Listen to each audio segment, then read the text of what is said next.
નમસ્કાર વિદ્યાર્થી મિત્રો, આપનું સ્વાગત છે આપણી ચેનલમાં. અને આજે આપણા વિડીયોની અંદર વેકેન્સી બેઝ કાઉન્સિલના જે નવું શેડ્યુલ આવી ગયું છે, તારીખમાં લંબાવવામાં આવી છે, એના વિશે વાત કરવાના છે.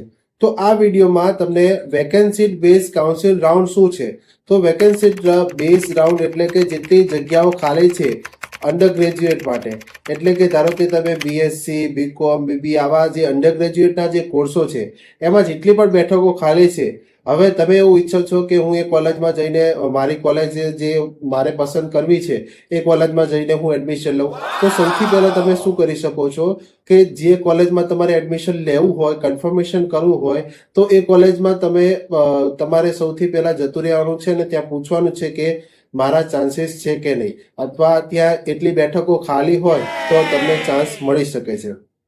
તો અને ઘણા વિદ્યાર્થીઓ એવા પણ હશે કે હજુ પણ એમના રજીસ્ટ્રેશન બાકી હશે, બરાબર. તો રજીસ્ટ્રેશન માટે પણ અહીંયા માહિતી આપવામાં આવશે. અને તમે રજીસ્ટ્રેશન પછી ઘણા વિદ્યાર્થીઓને એવું થશે કે હજુ મારે ચેન્જીસ કરવા છે, અરજીની અંદર થોડોક ફેરફાર કરવો છે, તો એના માટે પણ શિડ્યુલમાં લખેલું છે. એટલે આ વિડીયોને અંત સુધી જોવા પ્રયત્ન જરૂર કરજો અને વિડીયોને સ્કીપ ના કરતા અને આ ચેનલને જરૂર સબસ્ક્રાઇબ કરી દેજો આવા જ એજ્યુકેશનલને રિલેટેડ વિડીયો જોવા માટે. તો ચલો શરૂ કરીએ છીએ. તો હવે તમે અહીંયા આખું શિડ્યુલ જોઈ શકો છો. તો આ શિડ્યુલમાં આપણે સૌપ્રથમ અહીંયા લખેલું છે કે સ્નાતક પ્રવેશ શિડ્યુલ 2026-27 જે કેવું છે, લંબાવવામાં આવ્યું છે. એટલે હજુ પણ ઘણી બેઠકો ખાલી રહી છે, એટલા માટે આ શિડ્યુલ લંબાવવામાં આવી છે. તો આ માત્ર ને માત્ર સ્નાતક કક્ષાના પ્રોગ્રામ માટે જ છે, બરાબર. ઘણા વિદ્યાર્થીઓ પછી પોસ્ટ ગ્રેજ્યુએટ માટે આ વિડીયોની અંદર કમેન્ટ ના કરતા, બરાબર. અથવા કમેન્ટ કરો તો ઇન્સ્ટાગ્રામ ડીએમમાં કરી શકો છો અથવા રીલ્સમાં, બરાબર. હવે અહીંયા સૌથી પહેલાં વાત કરીએ કે જે વિદ્યાર્થીઓને રજિસ્ટ્રેશન હજુ પણ બાકી છે, તો એમને હવે શું કરી શકે. તો રજિસ્ટ્રેશન માટે 15 જુલાઈથી લઈને 21 જુલાઈ સુધી આ પોર્ટલ ખુલ્લી રહેવાનું છે. તમારે રજિસ્ટ્રેશન કરવું હોય, સૌથી પહેલાં તમારે તમારો આઈડી પાસવર્ડ જનરેટ કરવાનો આવશે, એટલે કે ક્વિક રજિસ્ટ્રેશનમાં તમારે કંઈક જાતિ એસસી છો, ઓબીસી છો, એ બધું સિલેક્ટ કરવાનું છે. ઓબીસીમાં હોય તો તમારી જોડે નોન ક્રિમિનલ હોવું જરૂરી છે, એટલે જો તમારી જોડે ના હોય તો તમે જનરલમાં ફોર્મ ભરી શકો છો, બરાબર. અને એટલા માટે જો તમે ઓબીસી માટે નોન ક્રિમિનલ ના કઢાવેલું હોય તો આ સમયગાળા દરમિયાન તમે ફોર્મ ભરાવી શકો છો, બરાબર. એ સર્ટિફિકેટ જરૂરી અહીંયા બની જાય છે. હવે તમારે પછી જ્યારે ક્વિક રજિસ્ટ્રેશન પૂરું કરશો ત્યારે તમારો આઈડી પાસવર્ડ જનરેટ થશે. એ આઈડી પાસવર્ડથી લોગિન કરવાનું છે જીકાસમાં લોગિન કરશો તો સૌથી પહેલાં તો તમને રજિસ્ટ્રેશન ફી અહીંયા પૂછશે. રજિસ્ટ્રેશન ફી કેટલી છે, તો એસસી, એસટી, ઓબીસી, એસસીબીસી જે વિદ્યાર્થીઓ છે એમને 150 રૂપિયા અહીંયા ઓનલાઈન ભરવાના આવશે. અને જે જનરલના વિદ્યાર્થીઓ છે એમના માટે 300 રૂપિયા રજિસ્ટ્રેશન ફી ભરવાની અહીંયા આવશે, બરાબર. ત્યાર પછી પ્રોફાઇલના સેક્શનમાં જશો તો પ્રોફાઇલના સેક્શનમાં તમને ઘણી બધી માહિતી પૂછશે કે તમારે કઈ કોલેજ 10મું ક્યાંથી કરી છે, ધોરણ 10ની વાત કરવામાં આવશે, બરાબર. ધોરણ 10ની પ્રોફાઇલ તમારે માહિતી માગશે. ધોરણ 10ની માહિતી નાખશો અને ટોટલ કેટલા માર્ક્સ છે, બરાબર, એ બધી માહિતી તમને પૂછશે. પછી અહીંયા શૈક્ષણિક માહિતીની અંદર તમને ધોરણ 12ની માહિતી ભરવાની રહેશે કે તમે ક્યારે પાસ કર્યું છે. હવે ઘણા વિદ્યાર્થીઓને જો બે અટેમ્પ્ટે પાસ કરેલું હોય તો બે અટેમ્પ્ટમાં ઘણીવાર એવું થશે કે તમારે બધી માર્કશીટ ભેગી કરીને તમારે માર્ક્સ તમારે બનાવવાના રહેશે, બરાબર. બધી માર્કશીટમાં તમે જે વિષયમાં નપાસ હતા એ વિષયના સાથે તમારે માર્ક્સ બનાવવાના રહેશે, બરાબર. ત્યાર પછી ઘણા વિદ્યાર્થીઓ એવું હશે કે બહુ જ પહેલાં એમને 2018 કે એ રીતે જૂના વિદ્યાર્થીઓ હોય, બરાબર, હાલમાં પાસ કરેલી હશે એના ડેટા તો ફેચ થઈ જશે, એટલે કે એના ડેટા તો આવી જશે જ્યારે એસિડ નંબર નાખશો ત્યારે. પણ જો તમે આના ગયા વર્ષમાં કરી હોય તો એના ડેટા અમુક ફેચ થતા નથી, તો અમુક ડેટા તમારે મેન્યુઅલી ભરવા પડશે, બરાબર. ત્યાર પછી આવે છે યુનિવર્સિટી, કોલેજ અને પ્રોગ્રામનો, એટલે તમે કઈ યુનિવર્સિટીમાં એડમિશન લેવા માગો છો, કયા વિષય માટે લેવા માગો છો એ પણ જોઈ શકો છો. હવે અહીંયા કઈ એક મહત્ત્વની વાત તમને કહી દઉં, જે વિદ્યાર્થીઓ હજુ ખાલી બેઠકો માટે પ્રવેશ મેળવવા માગે છે પણ હજુ તમને ખબર હોવી જોઈએ કે કઈ કોલેજમાં કેટલી સીટો છે, એ તમને ખબર હોવી જોઈએ. વેકેન્સીનું તો તમે પૂછપરછ કરી શકો છો જે કોલેજમાં તમારે લેવું હોય, પરંતુ કઈ કોલેજમાં કેટલી ફીસ છે એટલું પણ તમને ખબર હોવી જોઈએ. તો એના માટે મેં એક શોર્ટ ફોર્મમાં વિડીયો બનાવીને મૂક્યો છે, એ વિડીયો તમે જોઈ લેજો કે કઈ રીતે તમે આ ગુજરાત યુનિવર્સિટી કે કોઈ પણ યુનિવર્સિટીની ફીસ કેટલી છે એ તમને ખબર પડી જાય, બરાબર. હવે અહીંયા મુખ્ય વિષયનું પ્રેફરન્સ તમારે અગ્રતાક્રમ, એટલે કે જે તમારે અગ્રતાક્રમ સિલેક્ટ કરવાનો છે, જે તમારે કોલેજ લેવી હોય એ તમે 1, 2, 3, 4 એ રીતે સિલેક્ટ કરી શકો છો તમારા પ્રેફરન્સ પ્રમાણે. હવે ત્યાર પછી અહીંયા ડોક્યુમેન્ટ તમારે અપલોડ કરવાના રહેશે.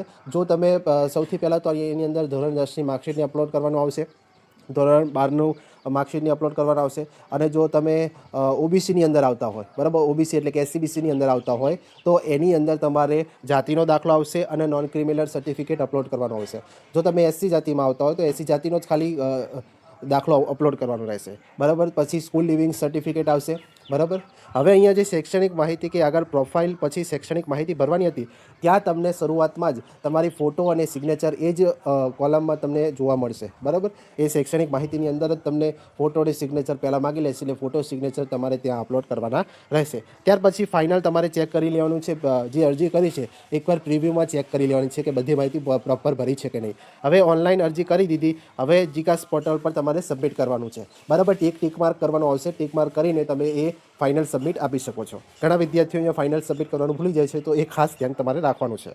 હવે આવે છે કે ઘણા વિદ્યાર્થીઓને એવું પણ થયું છે કે હજુ મારી જોડે કે કંઈક ભૂલ થઈ ગઈ, ધારો કે મેં 15 તારીખે ફોર્મ ભર્યું અને 16-17 તારીખ આસપાસ મને એવું ખબર પડી કે મેં કંઈક ભૂલ કરી છે, તો અરજી એડિટ અને પ્રેફરન્સ ચેન્જ એટલે કે આખી અરજી એડિટ પણ કરી શકો છો અને તમારી કોલેજોનો પ્રેફરન્સ પણ ચેન્જ કરી શકો છો. કે તમને એવું લાગે કે હવે હું 5મા નંબરની કોલેજ પહેલા નંબર પર લઈ જાઉં તો એવું પણ તમે કરી શકો છો. તો ક્યારથી? તો 15 જુલાઈથી લઈને 21 જુલાઈ સુધી, એટલે જ્યાં સુધી રજિસ્ટ્રેશન ચાલુ છે ત્યાં સુધી તમે આ અરજી એડિટ કરી શકશો, બરાબર. સિમ્પલ એટલું સમજી લો.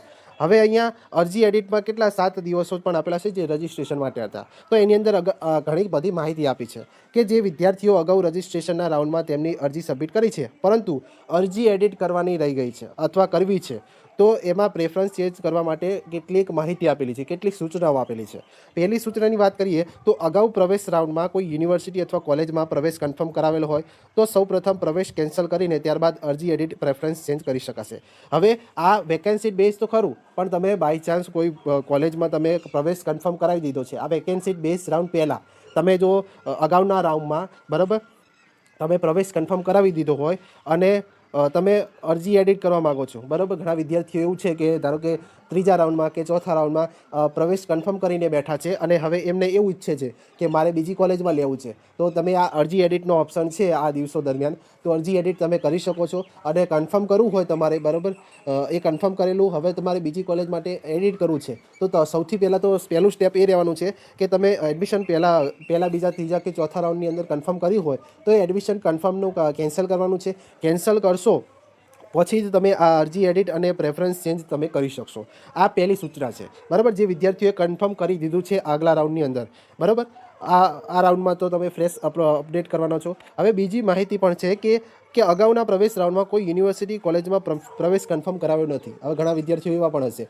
કે અગાઉના રાઉન્ડની અંદર પ્રવેશ કન્ફર્મ કર્યો જ નથી, બરાબર. તો એવા વિદ્યાર્થીઓ પણ અહીંયા આ રાઉન્ડની અંદર ભાગ લઈ શકશે, બરાબર. તો લોગિન કરીને તમારી અરજી એડિટ કરવાની છે અને તમારે જે ફેરફાર કરવા હોય એ ફેરફાર કરી શકો છો, બરાબર. અહીંયા ફેરફાર કરવા જરૂરી છે કારણ કે તમે આગલા રાઉન્ડ માટે તમારી જે સીટ ખાલી હશે એ પ્રમાણે તમારે કોલેજમાં જઈને એડમિશન લેવાનું છે એટલા માટે, બરાબર. એટલે અને દરરોજ આજે હું પછી આગળનું શિડ્યુલ કહું છું એની અંદર પણ તમારે ખાસ વિડીયોને સ્કીપ કરવાનો નથી. હવે અહીંયા ખાસ નોંધ લખેલી છે કે વિદ્યાર્થીએ તેનું ફોર્મ અનલોક કરીને જેટલા પણ એડિટ પ્રેફરન્સ ચેન્જ કર્યા છે દરેક વખતે તમારું ફોર્મ સબમિટ કરવાનું છે, બરાબર. જેટલા દિવસો, આટલા 7 દિવસો છે, 7 દિવસોમાં તમે 2-3 વાર તમે જેટલી વાર તમે ફોર્મ અનલોક કરો છો તો ત્યારે તમારે ફાઇનલ સબમિટ કરવાનું ભૂલવાનું નથી. ઘણા વિદ્યાર્થીઓ અહીંયા ભૂલ કરતા હોય છે, બરાબર. તો આ ફાઇનલ સબમિટ કરવાનું ભૂલવાનું નથી. હવે નેક્સ્ટ આપણે આગળ વાત કરીએ કે પ્રવેશ ઓફર અને કન્ફર્મેશન. તો હવે પ્રવેશ ઓફર કન્ફર્મેશન ક્યાં સુધી છે? તો 16 જુલાઈથી લઈને તમે 23 જુલાઈ એટલે કે એપ્રોક્સિમેટલી 7 દિવસ છે યુનિવર્સિટીના જે કામકાજના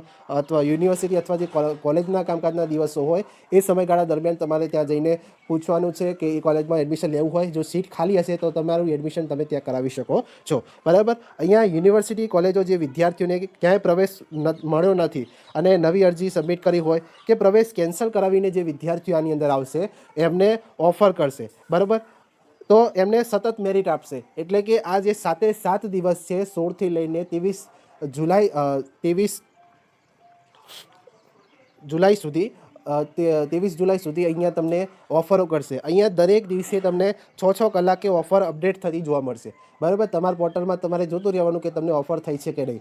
અથવા જો તમે જે કોલેજમાં લેવા માગતા હોય ને એ કોલેજમાં જઈને રૂબરૂ તમે પૂછી શકો છો. બરાબર, તમને ત્યાં ડાયરેક્ટ પણ તમને ઓફર કરી શકે છે. એટલે તમારે એવું ઈચ્છવું હોય કે તમારે એ જ કોલેજમાં લેવું છે, સીટ ખાલી હશે તો તમારો એપ્લિકેશન નંબર નાખીને તમને ત્યાં ઓફર ડાયરેક્ટ મળી જશે. અને પછી તમારી ઓટીપી દ્વારા તમારા લોગિનમાં કન્ફર્મ કરશો ઓટીપી દ્વારા. હવે એમાંથી ઓફર જનરેટ થશે. એ ઓફર નંબર એમને કોલેજવાળાને આપશો, કોલેજવાળા એમનો તમારો ઓફર નંબર એમના પોર્ટલમાં નાખશે અને બીજો ઓટીપી, એટલે 2 ઓટીપી દ્વારા તમારો અહીંયા એડમિશન કન્ફર્મ થશે. બરાબર, તો આ રીતે તમારે પ્રોસેસ કરવાની રહેશે. બરાબર, આ બધી માહિતી તમને મેં સમજાવી દીધી. હવે અહીંયા તમને જે કોલેજના જ્યારે ઓફર કરવામાં આવશે તો કોલેજના સમયગાળા દરમિયાન હવે ઘણા વિદ્યાર્થીઓ એવું ઈચ્છે કે કોલેજ જ જાતે ઓફર કરે, તો કોલેજ તો ઓફર કરશે જ 6 કલાકે, પણ તમારે જો જલ્દી હોય તો એ જે દિવસે તમને કીધું છે 16 થી 23 તારીખ સુધી, તો તમે રૂબરૂ જઈને તમારું એડમિશન કન્ફર્મ કરાવી શકો છો, જો સીટ ખાલી હશે તો.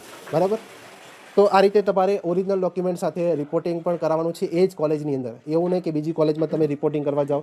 ઘણા વિદ્યાર્થીઓનો એવો પણ પ્રશ્ન હશે કે હવે રિપોર્ટિંગ ક્યાં કરાવવા જવાનું. તો જે કોલેજમાં તમે એડમિશન લેવા માગો છો એ જ કોલેજમાં તમે એડમિશન કન્ફર્મ કરવા માગો છો ત્યાં જ તમારે રિપોર્ટિંગ ઓરિજિનલ ડોક્યુમેન્ટ સાથે કરાવવાનું રહેશે. અને એની જે ફી તમારે ભરવાની હોય છે એ ફી ભરવાની રહેશે. બરાબર, અને ઘણી બધી માહિતી પછી અહીંયા આપેલી છે. તો અહીંયા એટલું ખાસ ધ્યાન રાખજો કે આટલા જેટલા પણ દિવસો છે, બરાબર, ધારો કે તમને 16 તારીખે તમને ઓફર કરી છે તો એક દિવસ એટલે કે 17 તારીખ સુધી તમારી ઓફર વેલિડ ગણાશે. એટલે જ્યારે પણ તમને એવું દેખાય દરરોજ ચેક કરતા રહેવાનું કે ઘણા વિદ્યાર્થીઓ જશે નહીં કોઈ કોલેજમાં, પણ ચેક કરતા રહેવાનું કે તમને ઓફર મળી છે કે નહીં. જો મળી હોય તો તમારે એ ઓફર કન્ફર્મ કરીને તમારે ઓફર નંબરની અંદર તમે જોશો ને, પીડીએફ ઓપન કરશો તો એની નીચે તમને વેલિડ ડેટ બતાડશે કે આ ઓફર ક્યાં સુધી વેલિડ ગણાશે. બરાબર, પછી તમે એવું ઈચ્છો કે 16 તારીખે ઓફર કરી છે અને 17 તારીખ સુધી તમને વેલિડિટી બતાડે છે અને તમે 18 તારીખે જાઓ છો તો એ ઓફર વેલિડ ગણાશે નહીં. બરાબર, તો એ પણ આપણે ખાસ ધ્યાન રાખવાનું રહેશે. બરાબર, આ રીતે તમે આખી પ્રોસેસ કરી શકો છો. અને ઓફર લેટરની પ્રિન્ટ પણ તમારે કાઢીને લઈ જવાની છે. બરાબર, જેટલા પણ ડોક્યુમેન્ટ સાથે આપણે તમે અપલોડ કરશો એ બધી જ તમારે અહીંયા લઈ જવાની રહેશે. આપણે વાત કરીને કે દર 6 કલાકે તમને અહીંયા જીકાસ પોર્ટલ ઉપર તમને ઓફર કરવામાં આવશે. અને તમારે જો જરૂર હોય જલ્દી જોઈએ કે 16 તારીખે હું લઈ લઉં 16 તારીખે, તો 16 તારીખે કોલેજમાં જઈ જે કોલેજમાં બેઠકો ખાલી હશે ત્યાં જઈને તમે ચેક કરી શકો છો. બરાબર, અને ફોર્મ ભરતી વખતે ખાસ ધ્યાન રાખવાનું છે કે જે કોલેજનું છે એ નો યોર કોલેજ ટેબનો ઉપયોગ કરીને તમે જીકાસની અંદર ચેક કરી શકો છો. બરાબર, અને સૌથી પહેલાં મેં જે કીધું વાત કરી કે તમારે જે કોલેજની ફી જાણવી હોય તો ફીમાં તમને જીકાસની અંદર જે આપેલી હશે એ વર્ષ પ્રમાણે આપેલી હશે કે વર્ષની આટલી ફીસ તમને જોવા મળશે. બરાબર, એની અંદર ગવર્મેન્ટ પણ હોઈ શકે, grant-in-aid regular, grant-in-aid higher payment અને ઓટોનોમસ પણ ઘણી કોલેજો હોઈ શકે છે. બરાબર, તો એ તમારે વિડીયો બનાવ્યો છે, એ વિડીયો શોર્ટમાં વિડીયો બનાવ્યો છે, એ વિડીયો ચેક કરી લેવાનો, અથવા આ વિડીયોની નીચે ડિસ્ક્રિપ્શનમાં એ વિડીયોની લિંક હું તમને આપી દઈશ. એટલે ત્યાં જઈને પણ તમે ચેક કરી શકો છો કે કેટલી કોલેજની ફીસ છે. બરાબર, હવે જો તમને આ વિડીયો ગમ્યો હોય તો વિડીયોને લાઇક કર્યો હોય અને કમેન્ટ કરજો કે તમારો શું પ્રશ્ન છે. બરાબર, અને જો તમે હજુ ચેનલને સબસ્ક્રાઈબ ના કરી હોય તો સબસ્ક્રાઈબ કરી લેજો આવી જ એજ્યુકેશનલ અપડેટ્સ મેળવવા માટે. અને